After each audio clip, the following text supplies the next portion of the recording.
Hope you're doing good today. This is my follow-up video for my last video, the true or false questions. I've added some more and everything will be down in the description box below. But I really hope this video helps get you to think, do some critical thinking about maybe, thank you, Nico.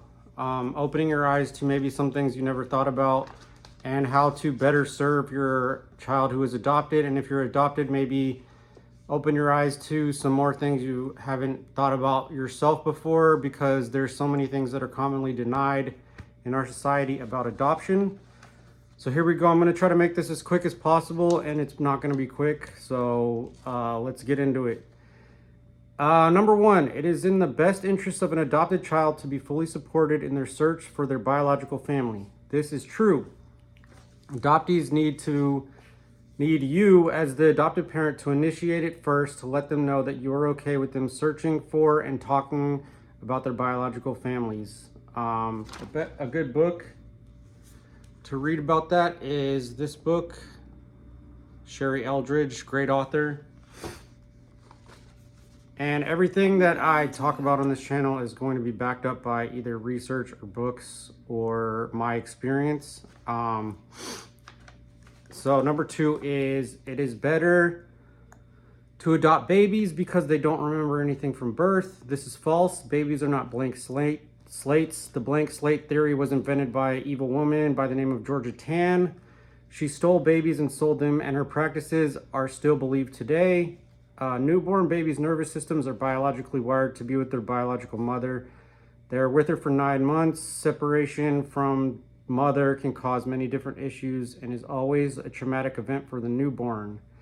Puppies have more rights to be with their mom than humans do. A good book for that one,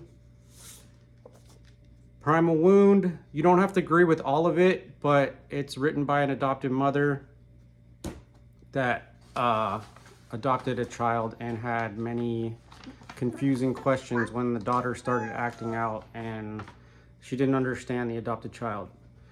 Number three, there is no lifelong grief in adoptees. This is false. Lifelong grief does happen with many adoptees and can go denied and unacknowledged for a lifetime.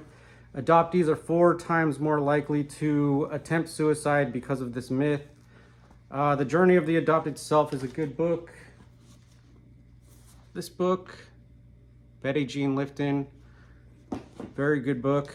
I recommend a lot of reading, a lot of research, and a lot of listening to adoptees speaking out. It is okay to teach, number 4, it's okay to teach an adopted child from a different race. I don't see color because color doesn't matter to me and us. False. Transracial adoptees need to be fully supported and validated in their race and culture. They need to hear you are, and then fill in the blank, whatever they are, Black, Mexican, Asian, Filipino, whatever specific culture and race they come from. And then you need to say, we are not that. We will help you support your culture and race with whatever we can. And you also need to get your family around the race of that child. So they need to be around people that, thank you, that they say they feel connected to, not the people that you think they feel connected to, because they may get around people that they just may not connect to, even if they are from their same race. So they need to say, yeah, I really like them. I really feel connected to them. A good one, if you are a white adopted parent, Nico. Thank you, but I'm speaking. It Takes More Than Love. This is a great book if you are a white adopted parent with a child of color. There's a lot that goes into that. Number 5, racism doesn't exist. This is extremely false. It exists for people of color. Saying this is unintentionally racist because it denies any racism the child of color may and will encounter. Number 6, it's okay to live in an all-white neighborhood if my child is not white. This is false. Many white adoptive parents think that it's better for the adopted child. They're giving them better opportunities. It's safer. This is my experience and many other adoptees' experiences. It's very, very, very false. And raising a child in an all child of color in an all-white neighborhood, it can be extremely dangerous for them. Not saying that it is, but there's more likelihood for them to be experience racism. Then if you don't even think it matters, then they're not going to go to you for help. They have no racial mirroring, and it can be tremendously damaging on their identity, self-esteem. And once again, I want to say there is no substitute for racial community. There's no debate that there is a substitute for it. There's no logical sense that you can raise a child of color in an all-white neighborhood and them feel like their identity is being nurtured or cared for, that their primal boundaries or needs matter. It's just, no, it's false. Number 7, I have let my child speak about his or her birth mother and adoption openly, and I have listened. This is for you to decide, but it is in the child's best interest to be able to speak openly and genuinely and be listened to by the adults and caretakers that are raising them. Number 8, I am entitled to adopt someone else's child because I am saving them from a bad situation. They are lucky to have me to adopt them. This is false.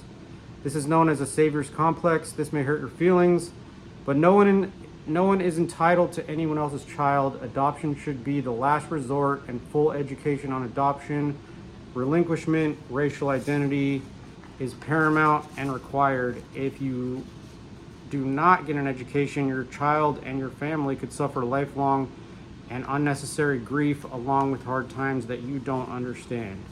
This was the case with my family, and they still don't understand adoption, and it's very sad. Number 9, adopted children can be ungrateful. This is false. This is commonly misunderstood. It can look like a gratitude problem, but it is a grief problem that goes unnoticed and misunderstood. Also, there's a bunch of different diagnoses. There's a thing called RAD. There's all sorts of attachment issues, but the main one that goes unnoticed is grief. From family separation can cause lifelong grief. Adopted children can feel however they do feel, and their emotions are always valid. You, as an adopted parent, have the job of validating your adopted child's inner world. Thank you, buddy. Number 10, it's okay to adopt and have no education on adoption. Foster kids that get to be in a forever home should just be grateful for their opportunity they have been given. This is false. Raising a child that is biologically not yours is extremely complex, is required to be educated on relinquishment trauma, grief, support of raising them with their biological family as much as possible. Obviously, this is very general. Each situation is very specific. There's a lot of drugs. There may be death. There may be very bad people that gave birth to them. I don't know. But always being as close to the biological family, supporting like pictures and answering any questions the child may have, and validating their experience is in the best interest of the child. Number 11, adopted children don't have any losses. They have gained a family that chose to love them.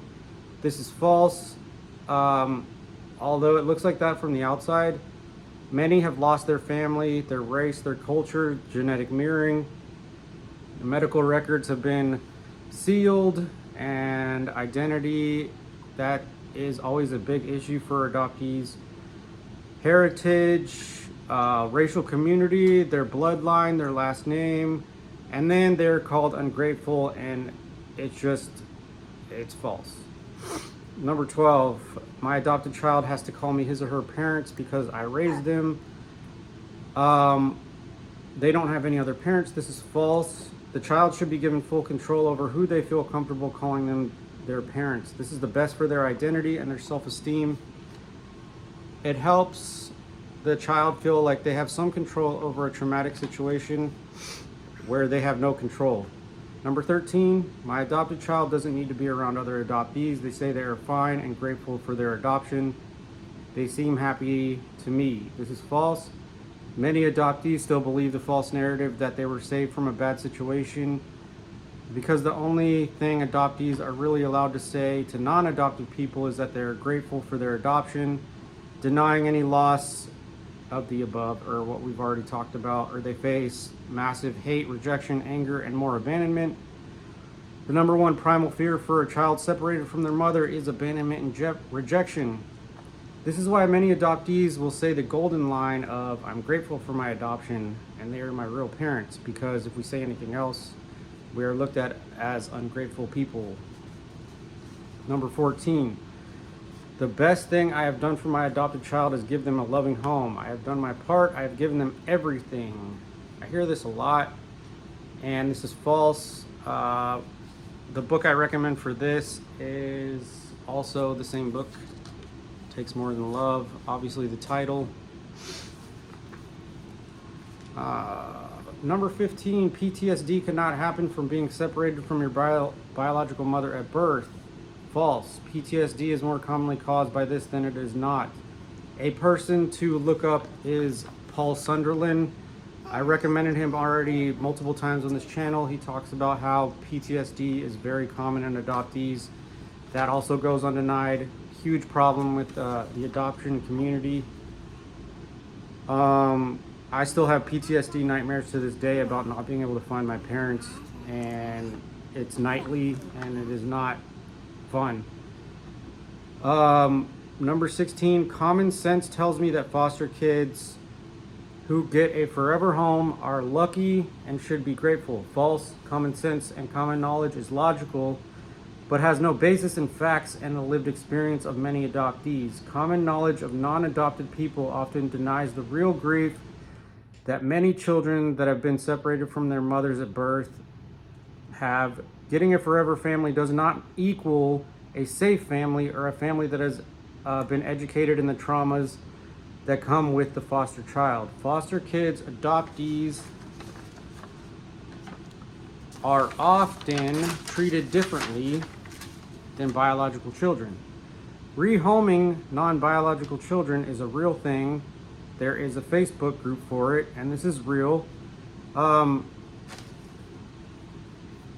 I mean, I don't even know what to say to that. Like, rehoming kids is absolutely fucked up, and I'm sorry to say that in front of my kid, but that's the only word I have for it. Like, you call people lucky and ungrateful to be adopted, then what about those kids that have to live that? Like, repeated abandonments, and it's horrible.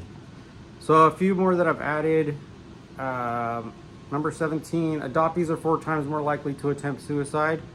This is true. The grief and undiagnosed problems that are compounded by forcing adoptees to feel grateful and feel lucky puts extreme pressure on them to the point their brains can't handle it. This is my experience. I've attempted suicide at least 4 or 5 times, and coming out of the fog and making this channel is the best thing that I've ever done. And it's very sad that I know that other children are going through the same thing. Number 18, adoptees are disproportionately represented in mental health facilities. Thank you, buddy. This is true. They are usually undiagnosed. They have mental health issues, emotional issues from family separation that happens and then denied by everybody around them. 19, many adoptees feel lifelong feelings of abandonment and rejection, and that goes denied. This is true. This is true for me. Many adoptees courageous enough to speak out against the false narrative that adoption is beautiful and adoptees are labeled as ungrateful. I hope this helps. I really, okay, but I hope the best for you and your family. Sorry about the ending, but best of wishes. I hope this helps.